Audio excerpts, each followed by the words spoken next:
Hiking was always my way to unwind. The fresh air, the peace, the beauty of nature, it cleared my head. This time, I picked a trail deep in the mountains, away from the usual spots. It was a sunny morning when I started, the forest alive with birds and rustling leaves.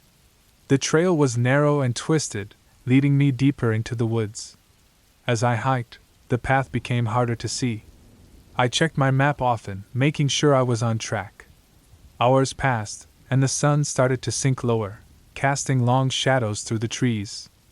I decided to take a break and sat on a fallen log to eat a snack. The forest seemed quiet, almost too quiet. I ignored the uneasy feeling and continued on, determined to reach a small clearing marked on my map before dark. As I walked, I noticed odd things. The way the trees bent, rocks that seemed to have been moved. I tried to brush it off, but the deeper I went, the more it bothered me. The trail grew fainter until it was almost gone. I should have turned back, but I was stubborn and curious. The sun was low when I reached the clearing. I felt relieved, but it didn't last. The clearing was not what I imagined. Instead of a peaceful spot, it was creepy, filled with the remains of an old campsite. Torn tents and rusted cans were scattered around. No one had been here for years. A sense of dread hit me. The shadows grew longer, and the forest seemed to close in around me. I decided it was time to head back, but when I turned, the path I had come from was gone. Panic set in as I tried to retrace my steps, but the forest looked different, strange. Night fell quickly, and I was left in darkness with only my flashlight. Every sound seemed louder, the snap of a twig, the rustle of leaves. I moved quickly, trying to find any sign of the trail, but it was no use. I was lost. Hours passed. My flashlight's beam grew dimmer, and my heart pounded louder in my ears. I stumbled through the woods, each step feeling heavier. Then, in the distance, I saw a light, a faint, flickering glow. Hope surged through me, and I headed toward it. As I got closer, the light revealed a small, rundown cabin. Relief washed over me. I hurried to the door, hoping for help. But when I pushed the door open, I was met with a chilling sight. Inside, the cabin was filled with old, faded photos pinned to the walls, photos of hikers like me. Each one looked lost, scared. My breath caught in my throat as I realized the photos were of people who had disappeared in these woods. My heart raced, and I backed away from the cabin, my mind spinning. The light inside flickered, casting eerie shadows. I turned and ran, not caring about the direction, just needing to get away. The forest closed in around me, the darkness swallowing me whole. Every direction looked the same, every tree a mirror image of the last. My flashlight finally died, leaving me in pitch blackness. I stumbled and fell, exhausted, fear gripping me. I lay there, unable to move, the reality sinking in. I was lost in these woods, just like the people in the photos. The truth was a cold, hard fact. There would be no rescue, no escape. I was just another lost hiker who would become part of the forest's dark history. As the night wore on, I felt the cold seep into my bones. My thoughts grew fuzzy, and I could hear the faint rustling of the forest around me. I closed my eyes, the weight of my fate pressing down on me. The last thing I remember was the eerie silence of the forest, a silence that swallowed me whole. The next morning, search teams would come looking for me, following the trail I had taken. They would find the clearing, the old campsite, the cabin with its photos. But they would not find me. I had become another part of the forest, lost forever in its depths. And somewhere in those woods, my picture would join the others, another face staring out, trapped in the endless, dark maze of trees.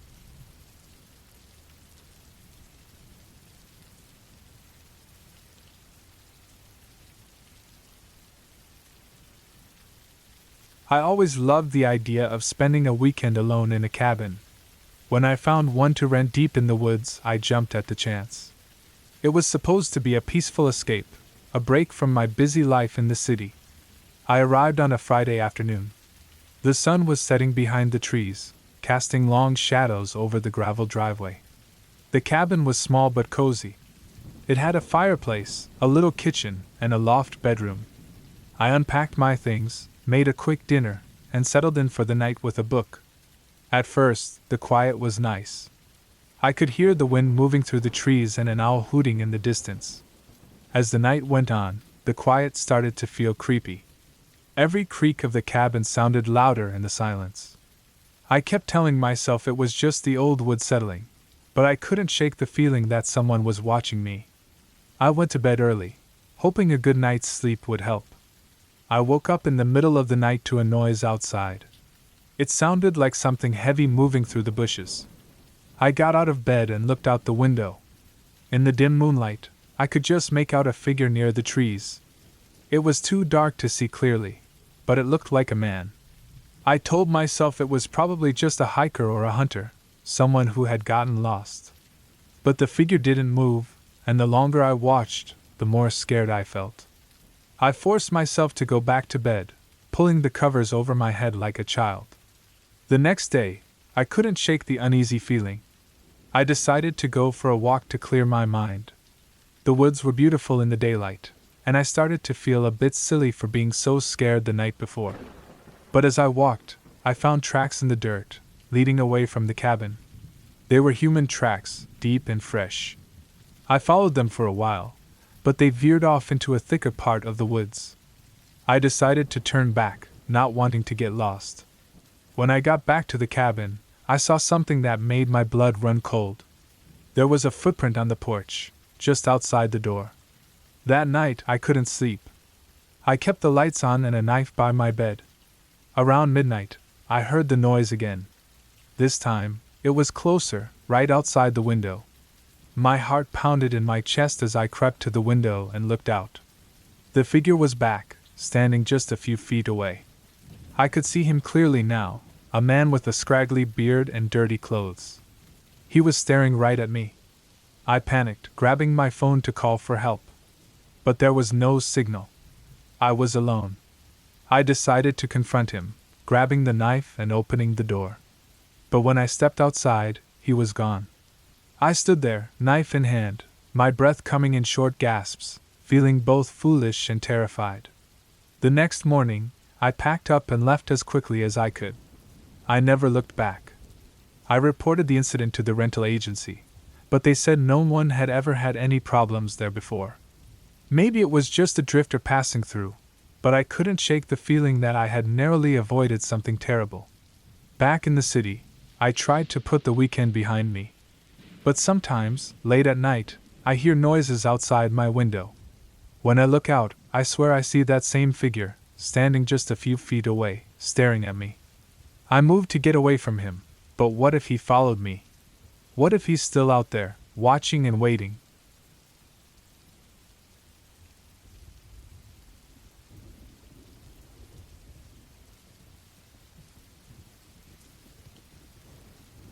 I always loved hiking alone.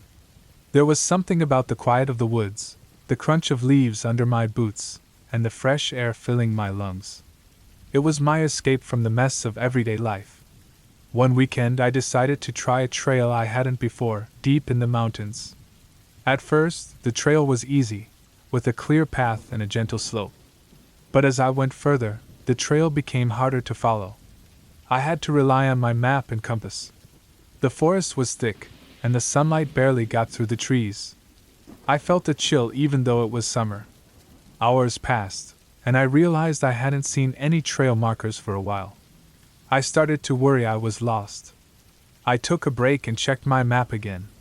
My hands were shaking a bit. I told myself I was just tired. I decided to go back the way I came, hoping to find the last marker I saw. As I walked, I couldn't shake the feeling that something was wrong. I kept hearing rustling in the bushes, but when I turned, there was nothing. The sun was setting, and the woods were getting darker.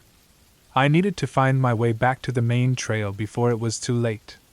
My heart was pounding, and my mind raced with thoughts of spending the night in the forest. I walked faster, but every direction looked the same. Panic started to creep in. Then I saw it. A small cabin in a clearing up ahead. Relief washed over me. Maybe someone there could help me. As I got closer, I noticed the cabin looked abandoned. The windows were broken, and the door hung off its hinges. I felt a bit disappointed but decided to check it out anyway. It might have something useful inside. I pushed the door open and stepped inside. The place was a mess, with old furniture scattered around and leaves covering the floor. I found an old lantern and some matches. I lit the lantern, and its dim light made me feel a bit better. I decided to stay here for the night. It was better than wandering in the dark forest. I settled in a corner, trying to make myself comfortable. The silence was heavy. I tried to sleep, but every little noise made me jump. At some point, I was so tired that I drifted off. I woke up to a faint light outside. Dawn was breaking.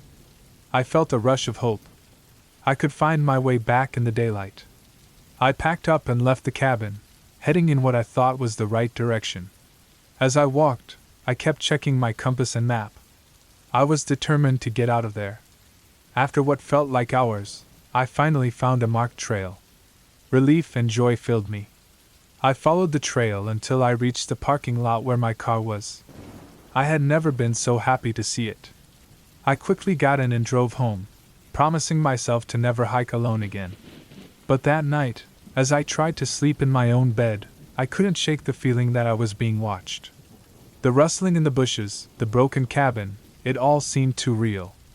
And then I remembered, just before I left the cabin, I had seen something carved into the wooden floor. It looked like a warning. Never leave. I haven't gone hiking since. Every now and then I dream of that cabin, and in my dreams I never leave. The forest feels like it's waiting for me, and I can't help but wonder if one day I'll find myself back there, unable to escape.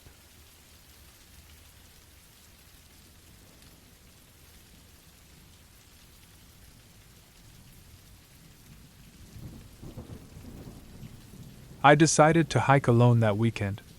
The weather was supposed to be good, and I needed a break from my usual routine. I picked a trail that was popular but not too crowded, thinking it would be a nice mix of being alone and being safe. The path started off easy, with wide, clear trails and gentle hills. As I got deeper into the woods, the trail got narrower and rougher, but I liked the challenge. The view was amazing. Tall pine trees surrounded me, their needles creating a soft ground to walk on. The rustling of leaves and the distant call of a bird were the only sounds breaking the silence. After a couple of hours, I reached a fork in the trail. I vaguely remembered reading about a shortcut that would loop back to the main path, saving me some time. Without much thought, I took the left path. The shortcut started off looking good, but soon the trail became harder to follow. I found myself climbing over fallen logs and ducking under low branches. The trees above thickened, blocking out a lot of the sunlight. I checked my phone, but there was no signal. I kept moving forward, convinced that the trail would open up again. An hour passed, and the path was still tough. I began to worry. I hadn't seen any trail markers in a while, and the thick forest made it hard to know where I was. I stopped to catch my breath and tried to remember my way back, but everything looked the same. Anxiety started to creep in. As I continued, I stumbled upon an old, abandoned cabin. It looked like it had been there for ages, its wooden walls worn out and partly collapsed. I thought about exploring it but decided against it. I needed to find my way back, not waste time. I pushed on, but it was getting late. The shadows were growing longer, and the temperature was dropping. I decided to turn back, hoping I could find the fork in the trail before it got too dark. My pace quickened as I retraced my steps, trying to remember any landmarks I might have passed. Eventually, I came across a small stream. I didn't remember crossing it earlier, but it gave me some hope. Following the stream seemed like a good idea since it might lead to a larger body of water or another trail. I walked alongside it, keeping an eye out for anything familiar. After what felt like forever, I heard voices in the distance. Relief washed over me as I hurried toward the sound. I came out of the woods onto a wide, well-traveled trail. A group of hikers looked at me curiously, probably wondering where I had come from. I nodded to them and kept walking, my pace steady and determined. I eventually reached the trailhead, exhausted but relieved. The sun was setting, casting a golden glow over the parking lot. I unlocked my car and sank into the seat, grateful to be safe. As I drove away, I couldn't help but feel a mix of accomplishment and a lesson learned. Nature is beautiful, but it demands respect. I knew I wouldn't take any shortcuts next time. When I got home, I went straight to bed. But sleep didn't come easy. Every time I closed my eyes, I saw that abandoned cabin. I couldn't shake the feeling that something had been watching me from its darkened windows. As I finally drifted off to sleep, I heard a faint rustling outside my window, the same sound I heard in the woods. I sat up, heart pounding, but saw nothing. Maybe it was just the wind.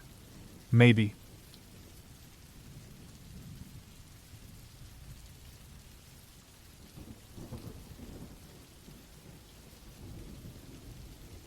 I decided to take a break from city life and rented a small cabin deep in the woods for a week. It was supposed to be a peaceful retreat, a chance to disconnect and find some quiet. The cabin was old but sturdy, hidden between tall trees, miles away from the nearest town. The first few days were perfect. I spent my time reading, hiking, and enjoying the sounds of nature. But on the third night, things started to feel off. I was in bed, trying to sleep, when I heard a faint rustling outside. It could have been an animal, so I ignored it. The next morning, I found footprints in the dirt around the cabin. They were human, not animal. They circled the cabin, stopping at each window. My heart raced as I realized someone had been watching me while I slept. I locked all the doors and windows, but I couldn't shake the uneasy feeling. That night, I kept a flashlight and a kitchen knife by my bed. The rustling returned, louder this time, and then came a soft tapping on the window. I held my breath, too scared to move. The tapping stopped after a few minutes, but I didn't sleep for the rest of the night. In the morning, I found more footprints, closer to the cabin. Whoever it was had tried the door. Panic set in, and I decided to leave. I packed my things quickly, my hands shaking. As I loaded the car, I saw something that made my blood run cold. In the dirt near the cabin was a fresh set of footprints, leading into the woods. They were larger, heavier, and headed in the direction I was planning to drive. I got into the car, started the engine, and sped down the dirt road, constantly checking the rearview mirror. About a mile down the road, I saw a figure standing in the distance, blocking the path. It was a tall man, dressed in dark clothes, staring directly at me.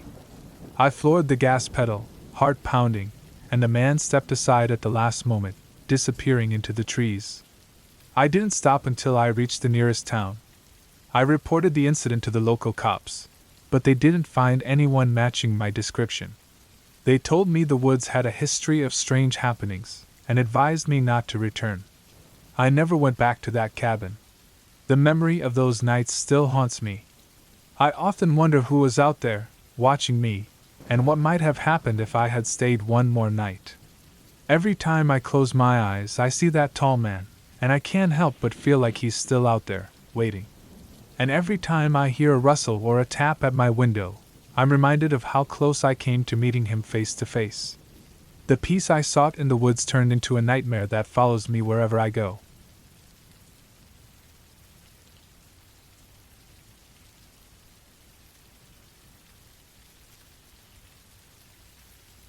I had always liked the idea of spending a weekend alone in a cabin far from everything.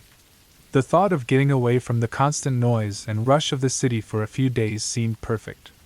So, when I found a small cabin for rent deep in the woods, I booked it without a second thought. The drive was long and twisty, but the scenery was beautiful. Tall trees lined the narrow road, and the only sounds were the occasional bird calls and the hum of my car's engine. When I finally arrived, the cabin looked just as perfect as I had imagined. It was a small, wooden house with a porch that overlooked a clear, sparkling lake. The first day was peaceful. I spent the afternoon reading a book on the porch, occasionally looking up to enjoy the view. As the sun set, the sky turned bright orange and pink, and I felt completely at peace. I cooked a simple dinner and settled in for the night. It was around midnight when I first heard it. A soft rustling sound, like something moving through the leaves outside. At first, I thought it was just a raccoon or a deer.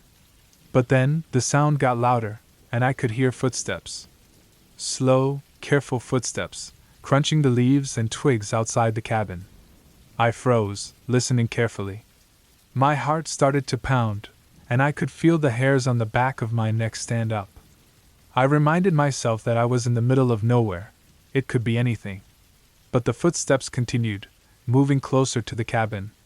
I grabbed the flashlight I had brought with me and slowly moved towards the window.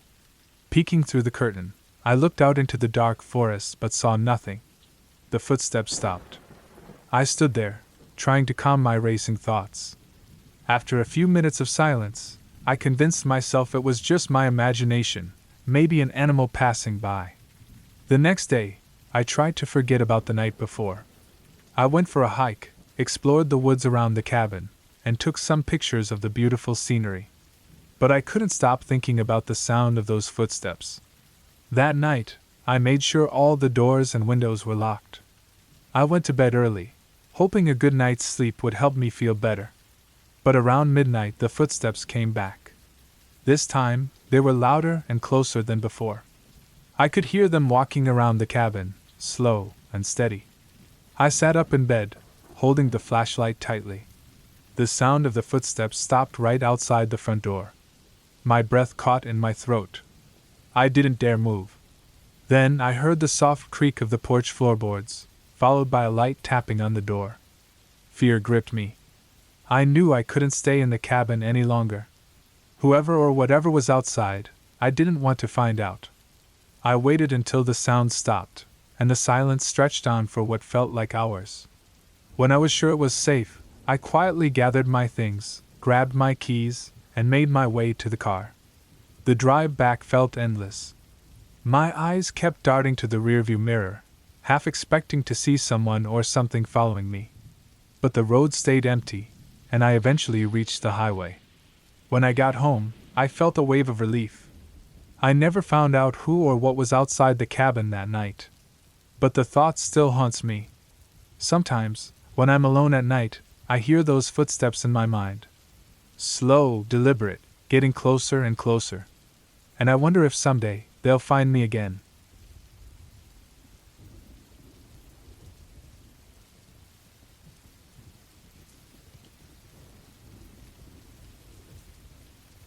I love hiking through the thick woods near our town. Last weekend I stumbled upon an old cabin hidden deep in the forest. It looked deserted, with walls worn by weather and floors that creaked with every step.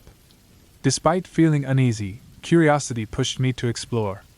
Inside, the air was stale, and dust floated in the dim light coming through cracked windows. Strange marks covered the walls, deeply carved symbols that seemed like warnings. Hours passed quietly until I caught faint whispers, barely audible but chilling. My heart raced as I searched for the source, only finding empty rooms and decaying furniture. The whispers grew louder, echoing my own thoughts with disturbing clarity. Fear gripped me as I tried to leave, but the exit seemed farther away than when I entered.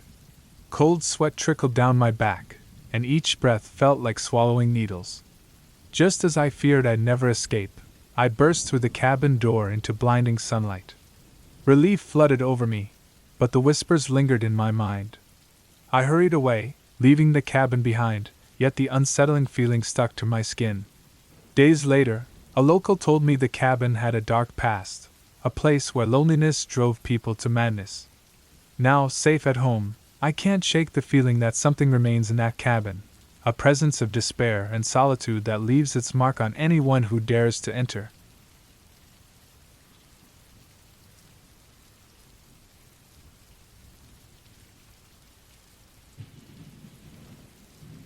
I'd been hiking alone in the thick woods for a few hours, enjoying the peaceful sights and sounds of nature.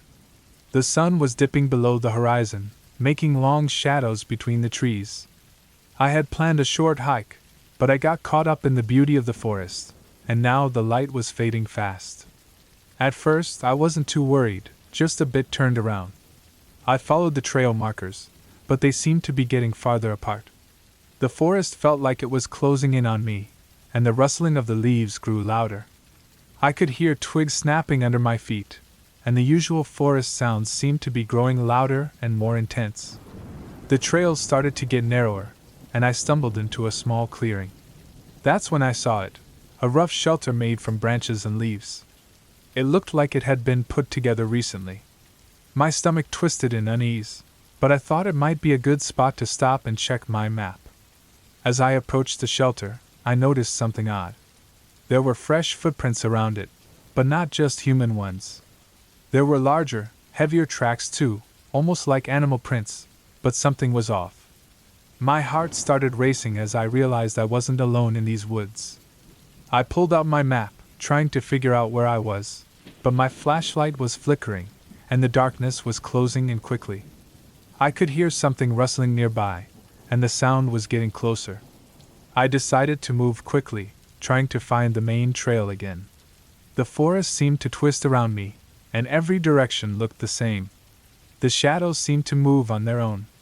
My breathing became uneven as I tripped over roots and rocks, the feeling of being watched growing stronger. Just when I thought I couldn't go any further, I saw a faint light in the distance. I pushed myself harder, desperate to reach it. Finally, I broke through the trees and found myself on a well-marked path, lit up by the headlights of a parked car. A park ranger was there, looking at me with concern. I didn't need to say much. He could see how scared and exhausted I was. He guided me back to safety, and I was relieved beyond words. Later, when I got back to my car, I found out that there had been reports of a large animal, possibly a bear or something similar, sighted in that area. The ranger mentioned that the shelter I saw was likely a temporary hideout for someone trying to avoid the animal. The thought of what might have happened if I'd stayed there longer made my skin crawl. That night, as I tried to sleep, I couldn't shake the feeling that I was still being watched. It felt like the forest had followed me, and that something was still out there, lurking just beyond the edge of the trees. I couldn't get rid of the unease, knowing that something or someone had been so close and so aware of my presence. I was left with a chilling reminder of how quickly a serene place can turn into a nightmare. The thought of those dark woods and the strange shelter haunted me, and I couldn't escape the sense that I had narrowly escaped something far more sinister.